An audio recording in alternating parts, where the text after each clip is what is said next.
Shabbat Shalom. A few weeks ago, I was with my children in a public area, and I suddenly had this thought. The one realizes, the one sees our own children differently than other people see them. And it's not only on one hand because we know our children better than others do. We see what's on the inside, not what's just on the outside. We follow them through all of their lives. It's also because our roles are different. When other people see our children, they see strong points and praise them. Perhaps they see faults. But our job is to parent them. So we see what's underneath and we're thinking, well, what are their needs? How can we help them grow? How can we help them meet their challenges? How can we help them become better human beings and flourish in this life one day without us? So tomorrow in the Parsha we read a story, one of the great stories of the Torah, of Jacob stealing Esau's blessing, the blessing of the firstborn that was rightfully Esau's. And so Jacob, says the Torah, is a simple man who dwells in tents, but he is clearly the one to whom the blessing should go. He is wise, he's spiritual, he's the one that God clearly favors because he is to become the head of the Jewish people. And Esau, on the other hand, is wild. He's mighty, but he's impulsive. He doesn't care for the tradition. He sells his inheritance for a bowl of soup. And so we know what happens when their father Isaac becomes elderly and blind.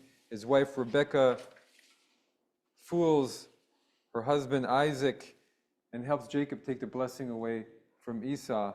And Jacob becomes the future head of the tribe and clan of our people. So there's an age-old question that's always been there in this story, which is, why did it have to happen in such a treacherous, devious way?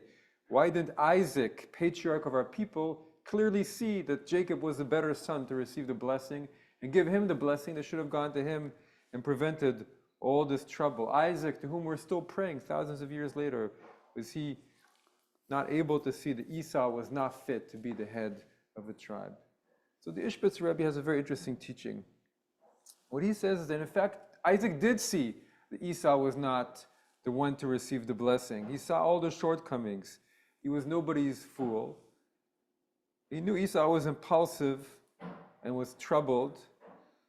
And you could see that Jacob had all the traits necessary to be the rightful leader and to live a God-centered life. But says Ishbitzer, this is why Isaac wanted to give the blessing to Esau, because he thought Jacob would be okay even if he didn't have the blessing. He was already on the right path. He was already going to fulfill what he needed to fulfill in this life. But for his son Esau, he was deeply troubled and worried about Esau. He saw the problems, but he also saw the potential. And he thought if only he has this blessing, maybe it will help put him in the right path. Maybe it will help him become the person he's supposed to be. And he too could lead a good life. And he loved Esau as only a parent can lead a child, despite all the flaws.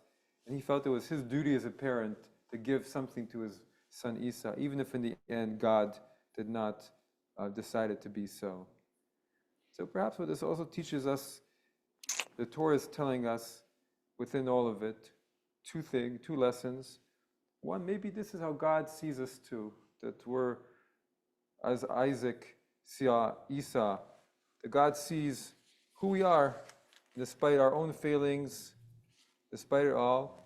God also strives to give all of us what we need. Not only those who are obviously gifted and who are all doing well, but all of us get some of that love and compassion extends to all who call to him in truth, as the Ashrei states. And also we pray for that love and compassion in our own raising of our children and grandchildren and other family members, that we're each able to give each of them what they need in their lives to be who they are, to find the successes in their lives, even in these sometimes challenging and difficult world, that we live in to be all that we see in them to be. Shabbat Shalom. Shabbat Shalom.